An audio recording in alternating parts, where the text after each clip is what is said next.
people don't have the love to sustain what you're trying to create. And that could be on either side, your wife, whoever, don't have that same love because it's not them going through it. And they don't quite understand what you're dealing with. That's something that we have to acknowledge and recognize as married folks is like, man, as much as I care about the experience of the person that I'm with, you know, it's not my responsibility to make them feel what I want them to feel. You got to work together, right, to manage this household. Mm-hmm. And I think people get confused about the idea of what it means to be a power couple or what it means to be just a healthy family. Mm-hmm.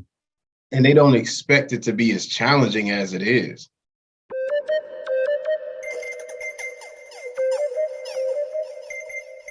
First of all, welcome, greetings, and salutations, good people. Welcome to the Pancakes from Scratch podcast. My name is Ernest Coleman III, and today we are kicking off a special version of our conversation series. We're going to be talking to a handful of power couples that I'm excited to get in this conversation with.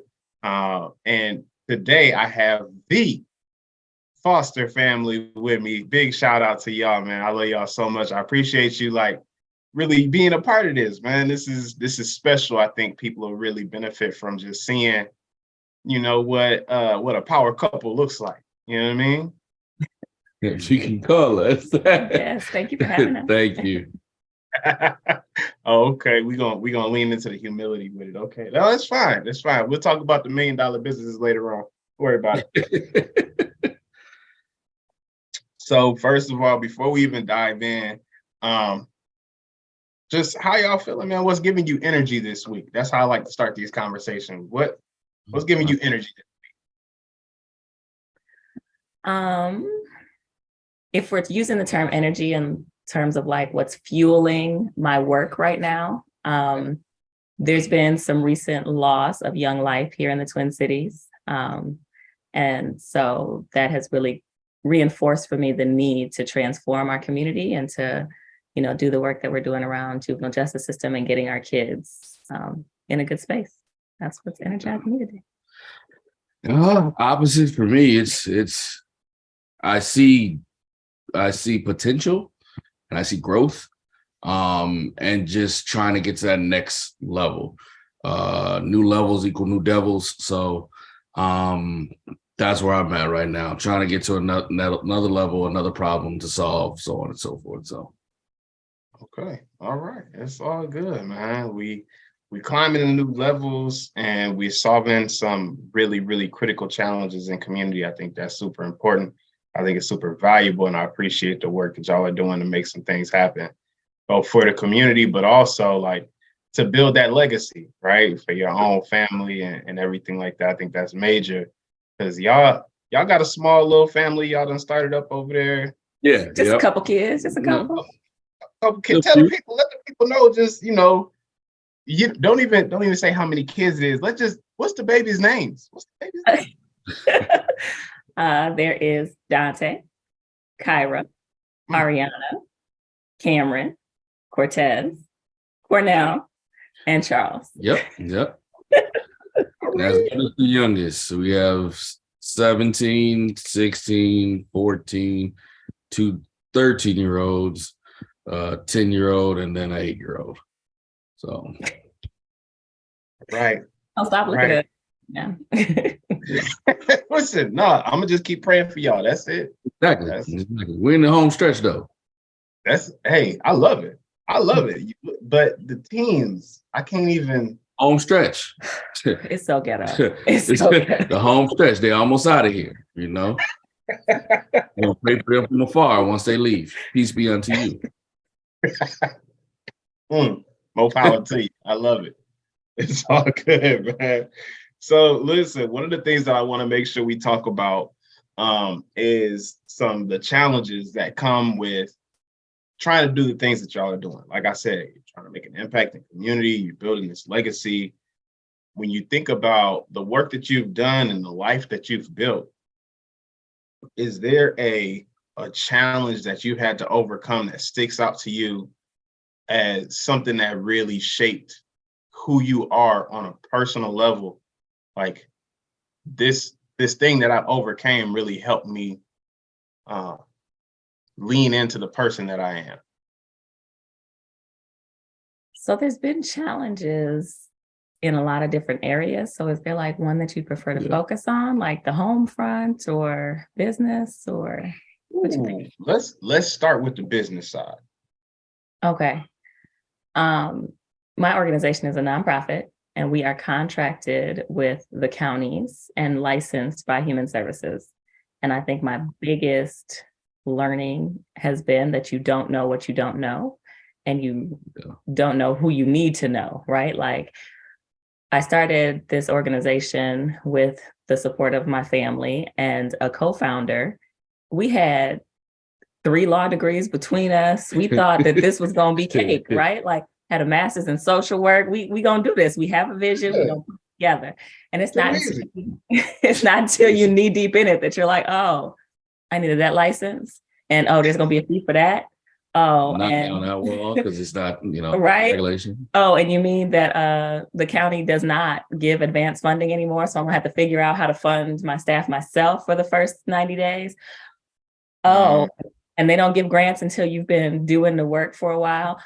Oh, and like first kid runs away. Right? Like the things you don't know are gonna happen has been the biggest learning for me. And it's brought me to the place that I am in leadership, in that at this point, there's nothing that can happen that I think we're just not going to survive, right? Like everything that got thrown at us business-wise, it may have knocked you off course for a second, but you course corrected and you figured it out.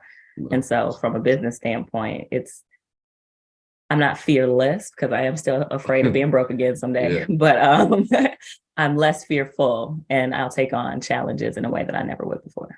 And so that fueled me, but also it made me more solution-based, right? So there's a lot of different challenges that we face every day, especially in trucking. There's people that really don't care about your well-being, don't care about your sleep habits or anything of that nature. So you either, one, have to set those boundaries, one, and two, have to really go into solution-based. We can cry, complain, get upset, but at the end of the day, what are we going to do to go from here? Example, today, I had a starter go out today. It's 4:30 in the morning. Okay, let me take a quick nap, call my son, come get me. At that point, go to sleep. Let me go ahead and figure out how to get the part, who to come out here. It's going to cost more money because now they have to come out here. But at the end of the day, my time is money. So if it comes out here and you can fix it, so be it. But once I get over the shock of whatever it is, whatever problem it is, go into full solution mode, may take a nap, may do something else to kind of decompress and then go from there. And then realize that your fire or your concern don't ultimately shape me, because at the end of the day, my loyalty is to my family. And so I have to make sure I am doing what I need to do in order, one, to get the money, but at the same time, be here to enjoy it. So that's it. I love it, man. So that's y'all. Okay. So these are not small things that y'all are building, right? Like on one side, we got this nonprofit that's operating with federal resources. This other side, we got a trucking business where you're up and down the road and you're maintaining the actual vehicles. But then you've also got this family, right? We talked about 17 all the way down to 8 years old. So let's get into that a little bit. On the family side, on the home side, is there a challenge that has brought you two together? All of it. I mean, there's a lot of kicking and screaming in between that. I know when she first started with Rebound, we left out of our home, started renting, and that became a whole situation. So it's tough because sometimes I don't see what she sees and vice versa. So trying to be supportive, trying to be understanding, trying to be accommodating. But then you're also selfish. You want what you want and how you want it. So it's tough. We had to go through therapy. We had to go through arguments. We had to go through, still, going through all these things, you know? That's it. That's it, man. I think people make that assumption, like, once you start, then all of a sudden it's happy ending, like happily ever after. Like, we working through it. Yeah, we got long nights where, shoot, in the past 2 days, I've had like maybe 12 hours of sleep.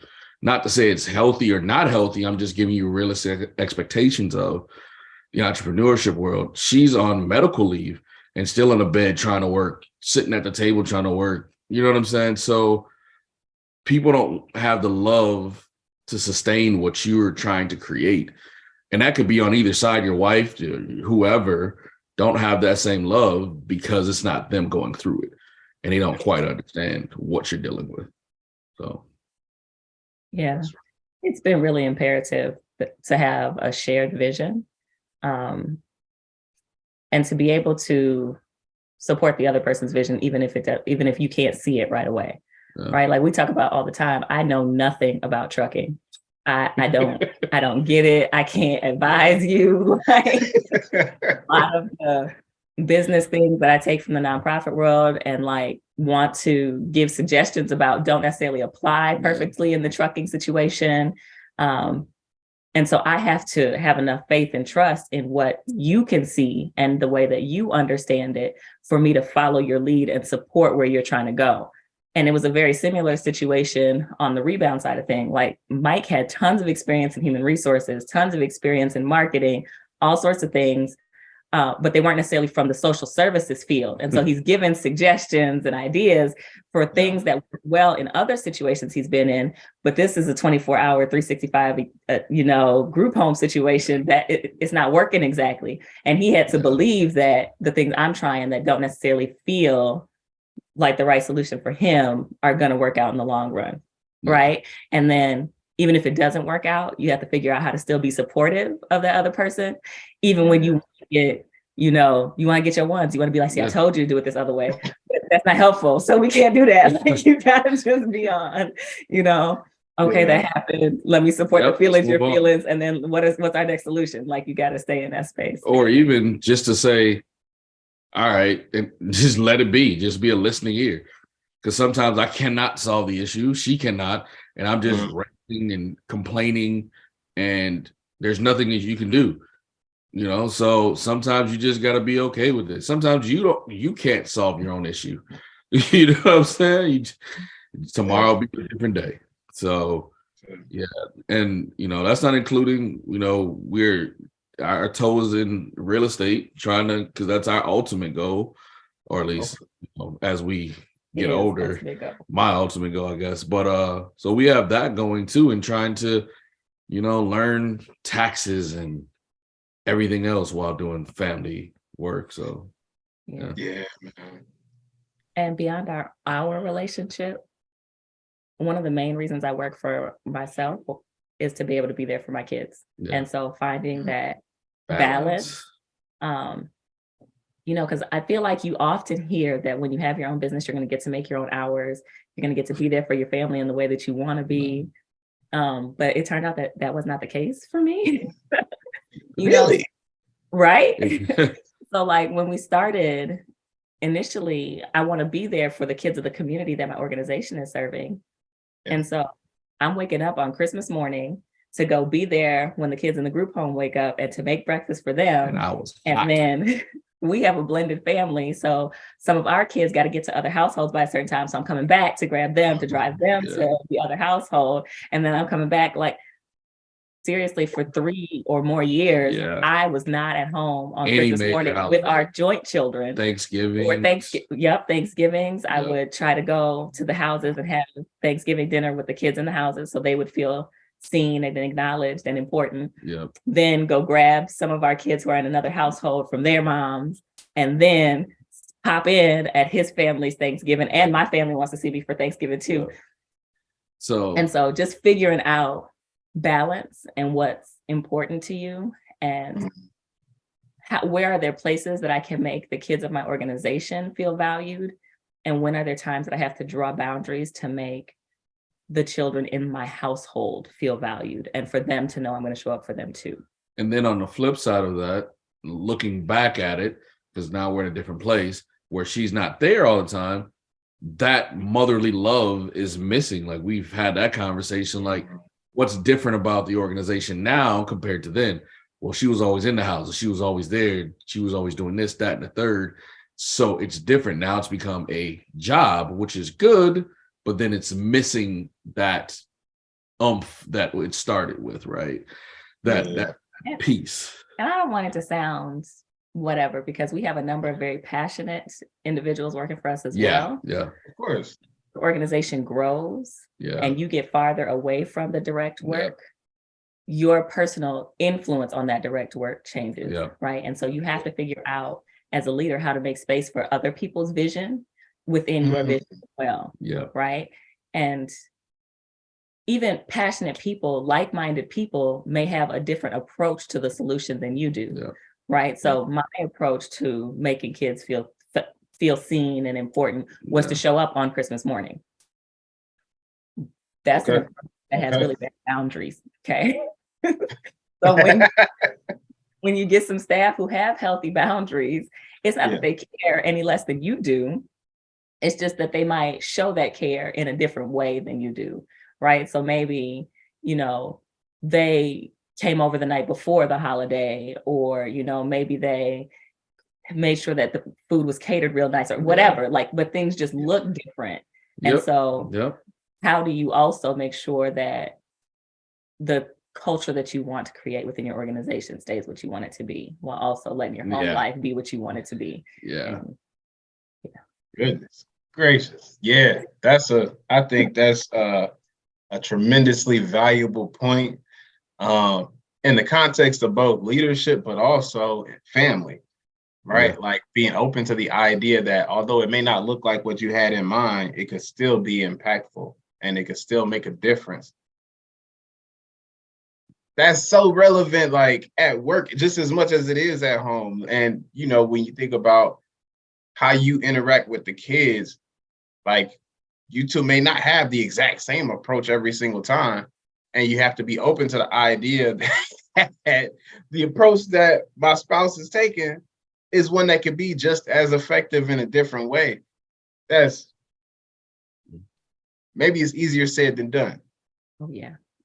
It definitely is, man. On a day-to-day basis, we're always critiquing and trying to get better, trying to add different knives and tools to the tool belt. And then for me, like we're having this conversation this morning about our kids, I'm ready to revert to how my parents was, so because at least that got some results. It may not be the result I wanted, but it really, as you grow, as you evolve, you get more tools. And then you learn what tool works for when and how, and so on and so forth. Yeah. Absolutely. Honestly, I think the whole thing of having faith in somebody else's approach works a little more effectively for us in a business environment, because neither of us feels like an expert in the other's business or in their other person's situation, right? And so it's easier to defer. I may not agree with what you want to do in the trucking space, but you know more about that than I do. And ultimately, it's ours, but it's your piece of ours, right? Like it's what you're bringing to our situation, as opposed to these kids are something we're building together. And so I feel like you have almost more skin in the game with them. And so we tend, if we're going to clash about something, it's usually going to be about approaches about them rather than about a business thing. Like a business thing, we're quicker to just be like, okay, well, do it the way you want to do it. And that's because we both have conceptualized from a family standpoint of, I want my kids to look like this, behave like this, walk and talk like this. And when they don't, like I may want my kids to be athletically sound and she may want to be academically sound. And then when they're not doing said thing, academically, she's on fire. Me, athletically, I'm on fire. Or so it really depends on the situation family wise. But I mean, running your own business does help from an overall standpoint of helping raise the kids, but it helps deal with problems because you're also managing many employees in some cases. So, no, that's a good point. That's a good point. But okay, All right. So you got to work together, right, to manage this household. Mm-hmm. And I think people get confused about the idea of what it means to be a power couple or what it means to be just a healthy family. Mm-hmm. And they don't expect it to be as challenging as it is, right? Like this thing is work. It is daily, Right. daily work. Man, so, but like, what do you say to somebody who doesn't really understand why there has to be so much energy and effort that goes into it? Like, how do we help folks be clear on the fact that, like, yeah, there's love here. Yeah, there's passion and compassion here. And child, is work. Bruh. You know, Yeah. I have lots of sisters and women who I consider my sisters, even if we don't have a biological connection. We have those conversations often, right? Like, because as little girls, you grow up with this like Disney princess idea. All you got to do is get the man, and then you're going to be happily ever after. And that's the end of it. But now that, Michael and I have been married 12 plus years, it'll be. Congratulations. Thank you. Thank But you. I realized the getting married was the easy part. Like, catching a man wasn't hard. I'm a nice looking young lady. Yeah. I had some credentials and things. Catching a man wasn't hard. It's the, understanding that you're going to give a piece of yourself. And what I didn't expect early on in our relationship was the mourning, the piece of myself that I had given to be in this relationship. Right? Like, you have this wedding and everybody's excited and you're doing all this planning and there's all these parties and things. And then you get into the marriage and it's like, oh, wait, there's somebody who I have to talk to before I make decisions about going places. There's I have to be home at a reasonable hour, or there's somebody that I need to like check in with about that. When you have your children and you've watched all your sisters and stuff be single moms, and so their word was law. And then you come to a situation where you're raising your kids with somebody else and you're like, wait, he don't do it the way that I want him to do it. And I can't go over there and take my baby from him because it's his too. It's happening right now. Right? Like, and I don't come from a family where marriage is common. So I didn't necessarily have people that I could look to as an example of long-term marriage, or who I could vent to about what was the adjustments that I was making, or how things in my situation were different than what I had watched growing up or had watched in my sisters around me. And so it felt really lonely. And then when the merging, it doesn't, when it feels hard, you assume that must mean that something's wrong, right? Like, so now I'm trying to figure out, oh, he wants me to be home at a certain time, or he doesn't want me to go with my sisters every single weekend. Oh, he's trying to control me, and now now you're in this space where you're like trying to decide if it's a problem, when really, no, it's not a problem. You're just part of something now. It's not just you anymore. And so there has to be communication. Somebody wanting you to communicate is not a bad thing, right? And we're not gonna pretend like it just went the one way, because we had to have the conversations. Mike was literally a party promoter when we, first met. So the idea of going out and being out all night was like normal for him, right? And so we have to have the conversation, like, I don't feel safe until you're home at night. Like, this is not a trust thing. It's not about me feeling like you're doing anything, but the climate of our community, you're a Black man. So I'm worried about your well-being when you're not here. And then we're longtime Northsiders. So I don't feel physically safe going to sleep until you're here, right? And so we had to have some of those conversations. And you have to make space for the other person's, what's important to them. And it just, And then you have to give, like, her feeling like, oh, I'm not safe until you're here. Like, that didn't make sense to me until we were heavy gamers. Well, some of us still are at the time, but we would bring the TVs all in one room. And we're at one of my guys' house and it's 5 TVs or whatever, pizza everywhere. We're passed out. sleep, no women, no nothing going on. And she knew where I was. So she came at 7:00 in the morning, and we only had one car at that time. And she's like, and I can see it in her face, the pain, the frustration, the irritation. And I'm like, okay, I got to start going home. I got to play, if I'm going to, hang out with a set time. You can't be playing cards every night. You can't be doing this, that, and the third. So it was a lot of growing up. And even though on the opposite side, all of my, I wouldn't say all, but majority of my family have been married through whatever. It doesn't matter if it's cheating, whatever, you're sticking together. That is the plan. That is the goal. You get married, goodbye. So, we have 30s, 40s, 50s, as far as how long they've been married. And so for me, marriage was like, oh, that's what you do. But it was never taught to me beyond the man goes out and make the money. And when we first got together, I wasn't making nearly as much as I was making now. I was making what, $725, $825. First job, $725. So it was painful. Like she's making, double, triple, quadruple of what I'm making. And I'm like, I'm going through a depression of, well, I'm not fulfilled. I'm not doing what I need to do as the man of the house. I'm not providing for my family. So then you go into depression.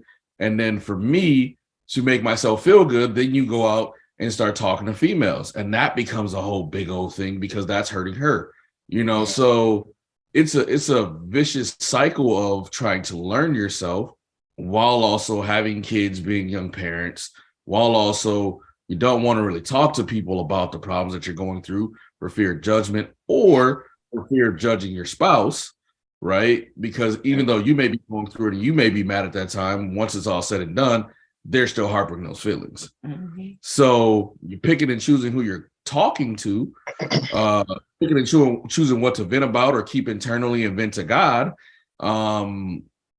So it just became it's levels, right? So now, even though I may be out at night, okay, let's get an alarm system. Let's make sure we have this, that, and the third set up in place. Let's make sure that financially I'm checking in because this is like my first year, 6, 7, 8 months of really focusing on finances because it's always been her.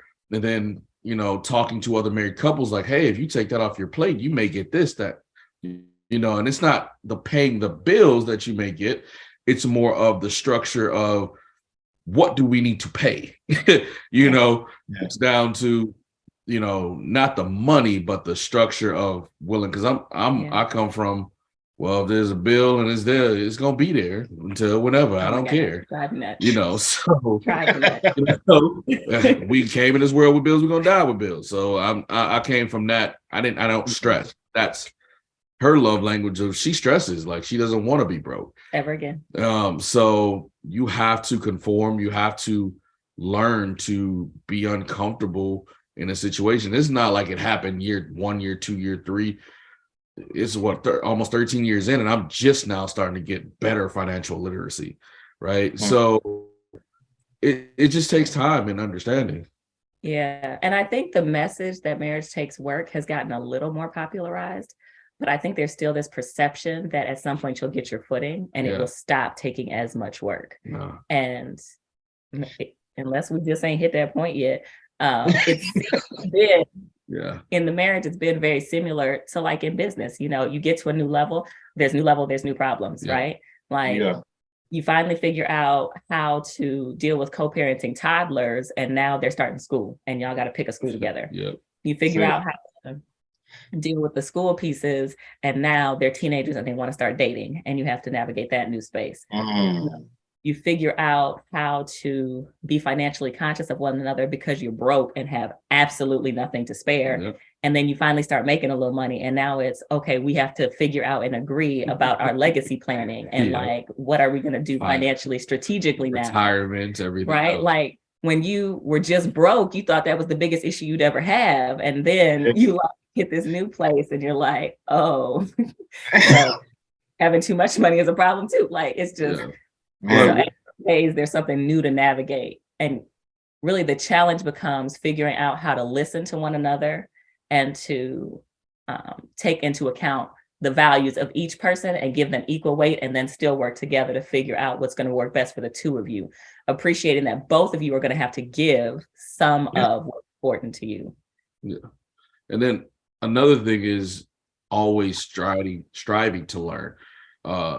We went to a conference about 7 years ago, and that has stuck with us. In some cases, financially good and bad, but in the sense of, they told us, this older couple, it's like, you have 3 vacations a year, one together, one separate, and one with the kids. Now, with that, we made sure that we are doing those things, but then at the same time, making sure that we are prioritizing our family, ourselves, in all aspects of life. So, yeah, not just vacations. So, Absolutely. yeah. I missed what you said. What'd you say, Carmeann? I said, but for vacations, for sure, like together, spending time as a family away has been a value that we've established that we've really held. Yeah. And then changing your mindset on what it looks like, right? Like, my thought process of a date was, you got to go out and get dressed up and so on and so forth, which is good. You should do that, but you should also cherish those times where we're just in the bed watching, NCIS or whatever else, and just eating chips or whatever else it could be. So, yeah. I think, honestly, I think society is starting to shift in terms of understanding what dates are. I heard somebody was talking about a nap date. Y'all heard of this? Yeah. That sounds good though. Listen, we on that. We listen. Nap dates is fire. Yeah. Yes, indeed. It's the whole thing. No, but it's I think good. I think it's good that people in our community really understand and like recognize that as much as a happy, joyful season marriage can be, also there's work, and that like work doesn't mean there's no joy or that there's a lack of joy, but they work, like it comes together. Like, we working for this and we're enjoying what we have. Yeah. And the key word in that is season, so she helped me with that, and I still struggle with that, where it's like, I always ask, are you happy? Is there anything I can do more to make you happy? And for her, she's like, no, I'm happy, I'm content. That's her version of happy. And I'm more, hey, we need to do this or this, that, and the third to make you happier. But it's always a season, like it ebbs and it flows, where it might be y'all going through a bad pull for 4 or 5 months or 3 months or whatever. Then it's a happy 2-3 years, or you may have to get a tune-up at therapy and go through that, or so it really ebbs and flows. It's not all happy, it's not all sad. So, yeah. Our society places a big focus on being happy. Yeah. And I've told Mike multiple times, my goal is not necessarily happy, but content. Like, I don't need to be bubbling over, laughing and all excited all the time. Like, can we just like hit a point where all the needs are met? Everybody got what they, we just got the stasis going. So. That's it. And it's like, it's not just what Mike wants for Carmeann. It's what Carmeann wants for herself. And it's just not what Carmeann wants for Mike. It's what Mike wants for himself. And I think that that's something that we have to acknowledge and recognize as married folks, is like, man, as much as I care about the experience of the person that I'm with, it's not my responsibility to make them feel what I want them to feel. Right? It's like, I'm here to give them the experience they're looking for. Yeah, but that's still a struggle, because the ideology that I have of marriage that I've seen, and it may not be a talk to, but happy wife, happy life. That's what you're supposed to say. And I kind of switched it to happy spouse, happy house, right? So you want your spouse to be happy. She's not a diamonds and roses type girl. But I'm like, okay, so what do I get you? What do I need? Just pay the bills. Just pay the bills. That's whack. Who does clean the house? What? No. Why would I do that? I'd rather get you diamonds and pearls and roses. I'm trying to give you the love that I want or that I've seen, and it's not working. So then you have to conform to their love language. And so knowing their love language is key, not just knowing acting on their love language is key too. So that's it, man. Let me find out Mike is a hopeless romantic. What's going I on? I love love, man. I love the Okay. Notebook. Notebook is my joint. Right. And I in this love that. social media age, he's like I want other people to be able to see that I love you type love. Yeah. And I'm like, I know it. Why they need to know? And see, I've outgrown that because I've realized by talking to older couples, 'cause I do a lot of talking, a lot of, Instagram couples. I immerse myself in that world, and I realize it's not sustainable, right? So you'll see me like, okay, I might do a whole photo dump of all the vacations that we've done because one, I don't like people knowing we leave the house. That's just a paranoia of mine.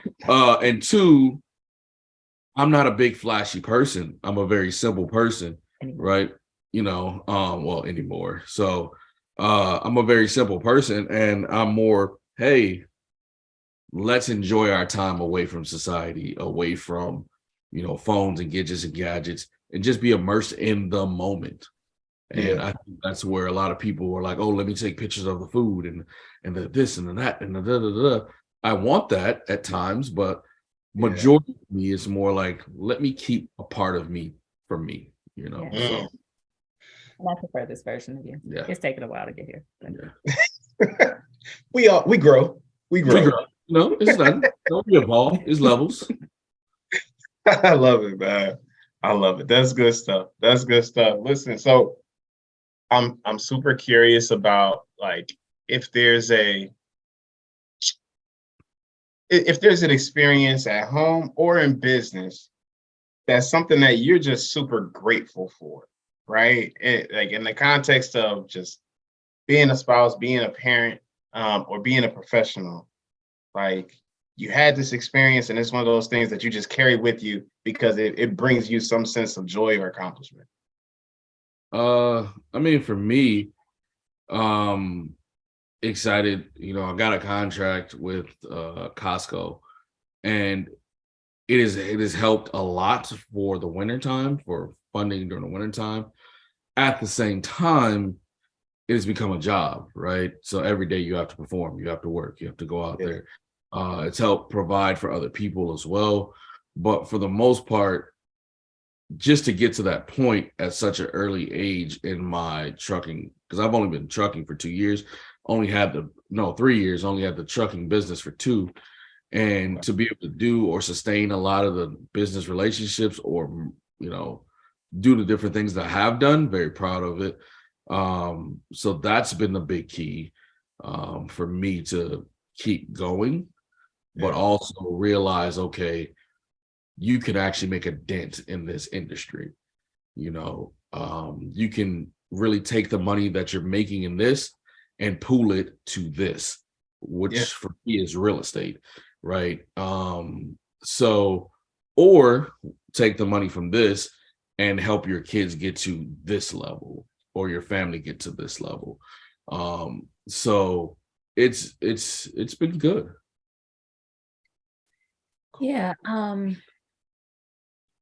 There's been a few things professionally. I think the biggest one would be the Bush Fellowship back in 2016. That's right. You were a Bush Fellow. Yeah. Yeah. It felt like a validation of what I was trying to do. And like there were people outside of myself who recognized and who like were willing to invest in my potential. And so that was really, validating for me. But then also, with Rebound, there's been a ton of them. Like when you look at payroll and you're like, wow, we paid out over $1 million in payroll last year. Yeah. That's people in my community who were able to feed their families because of what I built. Like you look at things like that and, from a business standpoint, that That's very. And then you get to a certain level, like she's gotten to a certain level where she just got awards just in baskets. I forgot all about awards. They gave me an award during COVID. Multiple awards. And it came in the mail. So I didn't I put it up. They got boxes and it's like, oh, put this in your office. Awards. Make the mention of the office. Put them up because it's multiple. But go ahead. Like maybe 2. It's all good. That's all right. You doing it. It's having an impact. It is being recognized. Y'all are. I think both of y'all are really doing some very powerful things, and I think that it's important for us to be able to have space for conversations like this, for folks to really get an understanding of like, yeah, it looks cool, it's cute on the outside, but you need to understand like it's work, man. I don't think I was having that conversation with somebody else, another entrepreneur. He's another owner operator. It's work, man. It's tiring because when everybody else gets to call in, you can't. When everybody else is not worrying about the fires, you got to. They can walk away and just let it burn down. But that's your livelihood. That's your money. That's so you can't just walk away. So like for me, it's like, all right, how do I get a vacation? In the sense of even when you have vacations, you're still getting calls. Even when you sleep. And Rebound paid for me to have the unlimited Wi-Fi package so that I think so I'd be able to reach the office. Man, it's bad. While at sea. While at sea. Or you just nap and you're like, let me take a nap, and I'm like 15 calls missed yesterday, right? 20 some text messages, and it's tiring, bro. Is the mental capacity to take on such things takes a lot of energy, which in turn, at least for me, she could probably say that too, it affects your health, right? So health is wealth, and then you start to go down that bandwagon. So then you gotta either dial back or try to cut out something else because there's only so many hours in a day, to accommodate that, or die early, So really? These are the options, I'm just being serious. I will kill you. I be with these kids. Hey man, I got life insurance. But you also, because that's a big thing. You heard what she said. Yeah. She said, "Listen, if you die, I kill you." She'll be all right. Got life. No, man, but it's very real. It's very real, man. That's a really good point. I think it's something that folks need to acknowledge that. It's as important as it is to get the work done, as important as it is when you're a leader to be accountable and be available to be called upon. You also, you have to. It's imperative that you do the work of caring for yourself, or else you won't have capacity to do the things that you're supposed to be able to do in the first place. Yeah, because you'll look at that Instagram and everybody's having fun, and you like, oh, what am I doing? I'm working. It's like being on punishment. Everybody playing outside, and you stuck inside. So it's rewarding on all levels. Let's not be clear. You do have the time to do what you want and make your own hours and so on and so forth, but that can get carried away very quickly if you don't wrangle it in and make some parameters and boundaries. So yeah, man, that's good stuff. That's helpful. I think people are going to take a lot from this conversation. I appreciate y'all really being authentic and being vulnerable and sharing the stuff that y'all are sharing, because without that level of openness in these conversations, there's no real value, right? People they don't get nothing out of it. We just sitting here wasting time. So I appreciate y'all seriously pouring into the conversation we just had in this moment. Before we go though, because I see us getting close to time. This whole Pancakes from Scratch podcast, the idea that I've been wrestling with is that it's something about food in our culture, and there's this intersection of food and culture and ambition and how we strive to do things, and that's impacted by the food we eat, and how we share meals together and how we be in community, right? Yeah.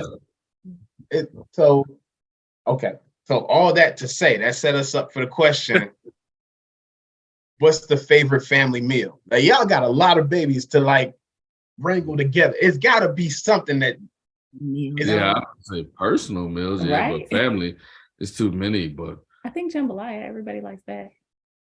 gumbo, Yeah, that's probably it. uh, It'd be it'll gumbo. be- when you say gumbo, Mhm.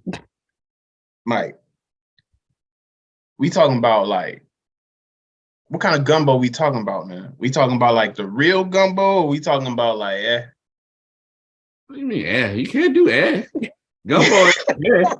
That's an expensive pot of Right. You can't. You got. But are you from New Orleans? Where you from? Yeah, I'm from New Orleans, so Okay, so you do it for real. Well, she actually Although does it. He left. Stop playing with me. She does it. So she actually cooks a mean pot of gumbo. And that was one of those early married woman love language things. He was like, it's important to me that you cook meals and that you cook Southern New Orleans food specifically. Yep. And so going out and figuring out how to cook the things he wants and to do it well. Yeah. And you done figured it out. Yep. Yes. Oh, okay. All right. So we coming through for the gumbo, man. Listen, y'all just put my bowl To the side. You have to and fight I'll come holler at y'all. It's not bad. I mean, so gumbo's family, I would say mine is grits, eggs, and bacon. Oh my God. I can eat that all day, any day, 24/7 for every meal. You know, so grits Mine and is anything. curry chicken. If we go individual. Grits and anything. Shrimp and grits and pork chop, grits and sausage. We gonna make it work, whatever it is. Yeah. Country. Yeah. We're gonna make it happen. Yeah. Listen, I can't be bad at it. I can't be bad at it at all. Cause I ain't gonna never shy away from a country meal. Period. At all else. And see my son like that. Like we just sit on the porch while people go by. That's it. On the north side of Minneapolis, on the front porch. This. Hey, how you doing? All right. Listen, you see me drinking out the mason jar now. I see it. We got big 32-ounce joints that's supposed to be for what is that thing? Canning. And we just out here drinking out of it. Supposed to be for canning. Oh, $12. All these cups for $12? Canning.